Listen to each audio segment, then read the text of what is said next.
Bonjour à tous, enfin une nouvelle vidéo pour les lectures du mois. Alors je sais que j'ai énormément de retard, donc du coup ce qu'on va faire c'est que pour les lectures du mois de février et de mars, on va les compiler en une seule vidéo pour rattraper le retard. Et on commence sans plus tarder avec les lectures de février. Et on commence avec mon coup de cœur du mois de février, La Cantine Minuit au Lézard Noir, qui nous raconte en fait les portraits de plusieurs clients d'un restaurant qui a la particularité d'ouvrir de minuit à 7 h du matin. Donc ça nous présente des portraits très variés allant de monsieur et madame tout le monde à un yakuza, une stripteaseuse, un acteur pornographique, un étudiant, bref vraiment plein de monde. Les portraits sont vraiment très variés. Et c'est ce qui apporte tout le sel à cette histoire. Au final le restaurant est un décor où les gens se rencontrent. Et l'auteur donc va nous faire découvrir un peu voilà, l'univers général voilà, de la vie d'un restaurant un peu atypique. Et c'est vraiment voilà, c'est très varié, c'est toujours plein de bons, c'est assez émouvant, c'est marrant, voilà, il y a un peu de tout dedans. Et on va forcément trouver à un moment ou à un autre une histoire qui nous touche particulièrement. Et c'est voilà, c'est vraiment à découvrir.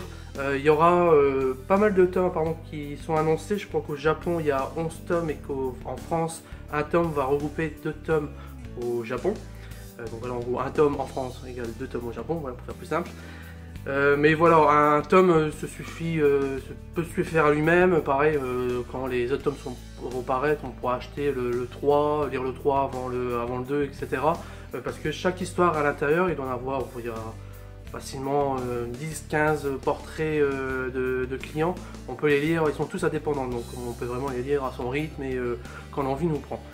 Et d'ailleurs aussi, si le manga vous intéresse et que vous voulez prolonger l'aventure en attendant l'apparition d'autres tomes en France, il y a également une série sur Netflix qui doit compter une dizaine d'épisodes de mémoire, qui sont donc, ils sont pas en français, ils sont en japonais mais sous-titrés français, qui reprend vraiment toute l'ambiance du bouquin, donc avec des portraits assez variés de personnages. Et c'est vraiment très sympa à lire, donc je vous le conseille. Et on continue avec Dark Knight, une histoire vraie éditée chez Urban Comics, qui est scénarisée par Paul Dini. Alors pour ceux qui ne connaissent pas, Paul Dini est notamment célèbre pour la série animée Batman des années 90, qu'il a scénarisé, il a scénarisé bon nombre d'épisodes et il a aussi pitché un peu l'ensemble de la série, et en étroite collaboration avec Bruce Timm notamment.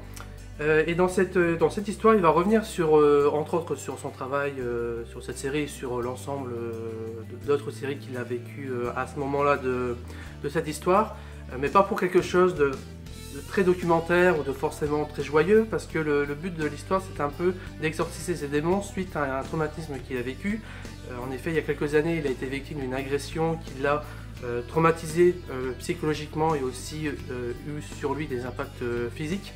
Donc il a connu quelques opérations chirurgicales, et en fait à partir de ça, il va nous expliquer tous les doutes qu'il a eu sur son travail. Par exemple, une question qui se pose, c'est comment continuer à écrire un personnage tel que le Joker après avoir vécu un traumatisme tel qu'il a malheureusement subi.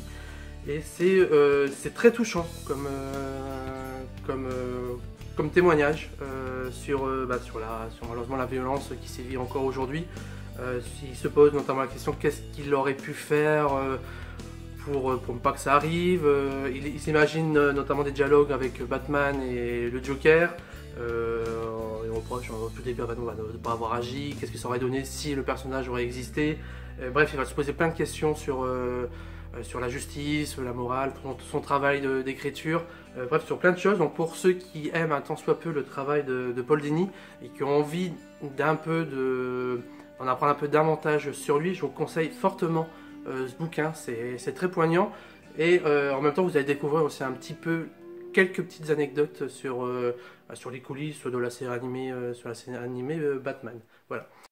Et on termine les lectures donc, du mois de février qui m'ont marqué avec un dernier comic book encore édité chez Urban, A8 Fairyland, qui est au prix exceptionnel de 10 €.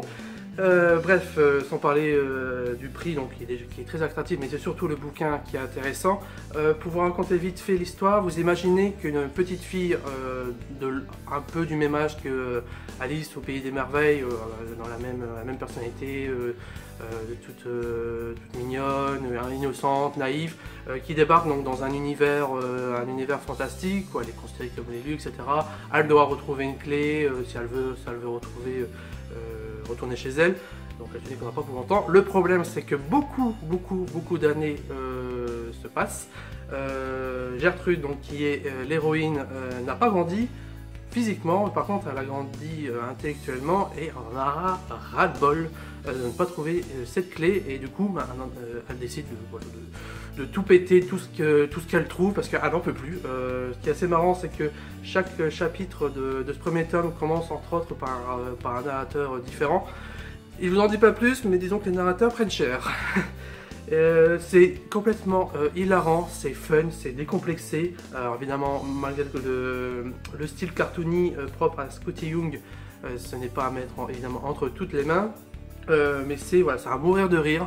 Le premier tome pourrait se faire lui-même. Il y a une fin qui est ouverte, mais voilà, la première page pourrait dire bon voilà, c'est une conclusion qui peut amener autre chose, mais il n'y a pas besoin.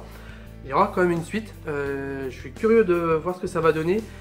Comme toutes ces lectures qui sont vraiment très fun et qui sont vraiment de belles surprises, j'ai toujours un peu peur de voir ce que ça va donner à la suite, parce que est-ce que l'effet de surprise sera encore là, et est-ce que ça sera pas simplement une redite.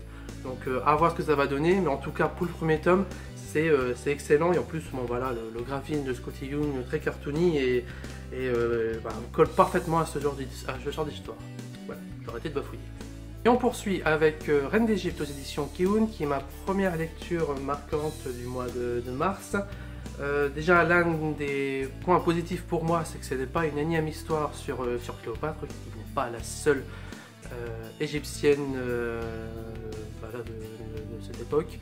Là, on s'intéresse donc à, que je me rappelle du nom, Hatshepsut. Je remets le nom de cette reine en bas de l'écran, donc désolé pour la prononciation.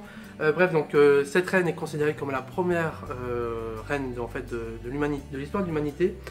Et donc dans cette série, on va s'intéresser donc à sa vie. Le premier tome revient sur son enfance, sur le caractère de cette jeune fille qui était aventureuse, qui n'était pas du tout la petite fille bien sage, qui respectait les consignes. Et en fait, elle n'était pas du tout d'accord pour épouser son frère et de devenir voilà, une simple reine obéissante. Elle, son but, voilà, c'est voilà, c'est pas parce que je suis une femme que je peux pas devenir une grande souveraine.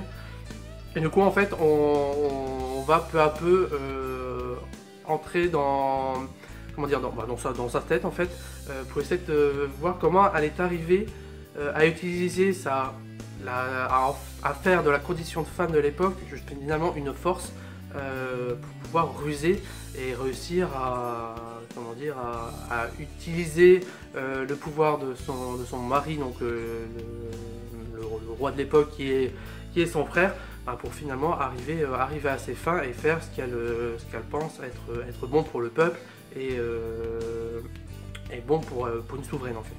Donc c'est vraiment très agréable à lire.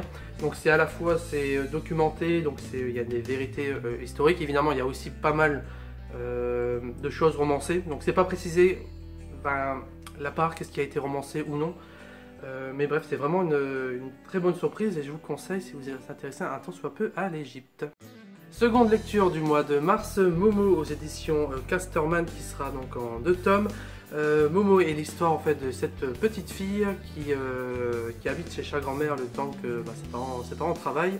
Son père est marin et part pour une énième campagne de pêche. Et Momo s'ennuie, elle a du mal à se faire des amis, donc évidemment elle fait énormément de bêtises et elle se fait réprimander par les villageois et également par sa grand-mère qui a du mal à s'en occuper. Donc on va suivre la relation entre ces deux personnages qui est assez touchante, notamment à la fin de ce premier tome, qui donne vraiment envie de voir la suite. Le style graphique rappelle un peu les films animés de Miyazaki, Donc c'est pour ceux qui connaissent, c'est magnifique et c'est très touchant. Je suis curieux de voir la fin.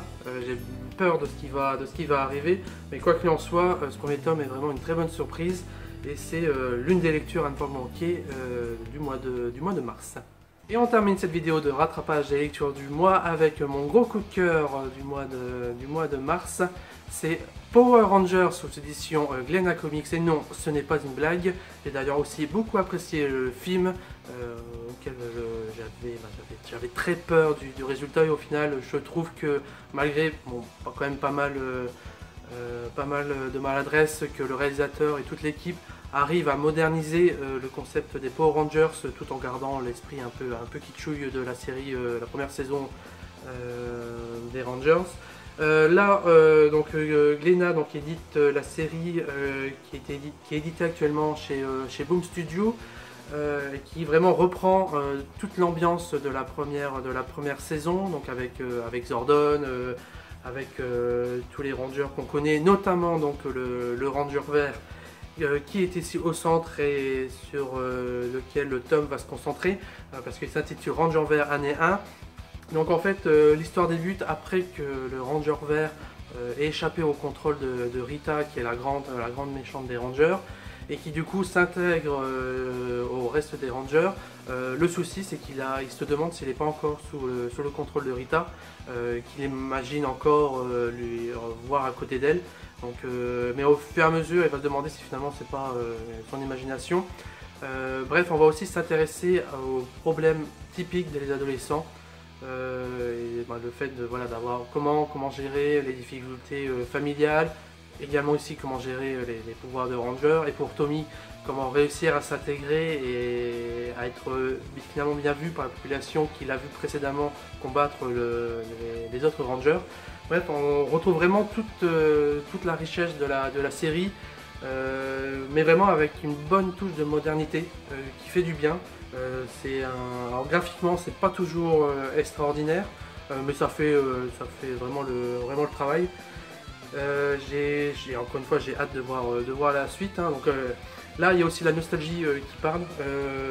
Ça va essentiellement parler justement aux nostalgiques, également finalement à la jeune génération qui suit les autres saisons Power Rangers. Je suis pas sûr que ceux qui ne connaissent rien du tout à cette licence vont vraiment rentrer aussi facilement que moi ou d'autres fans dans ce premier tome, parce que hormis 2-3 pages qui expliquent rapidement le fait que le Ranger vert n'est plus sous le contrôle de Rita, il n'y a pas grand chose qui est expliqué sur le concept même des Rangers, même si finalement il suffit de savoir qu'il s'agit de 5 ados qui ont été choisis par un alien pour sauver le monde. Finalement ça suffit. Mais bref, il y aura peut-être quelques petites choses qui vont manquer, mais quoi qu'il en soit, si vous avez envie de revivre un peu de Power Rangers de la bonne vieille époque, je vous conseille cet ouvrage qui est vraiment très bien fait. Donc voilà, c'est tout pour cette vidéo des lectures du mois de février et de mars. J'espère que ça vous a plu.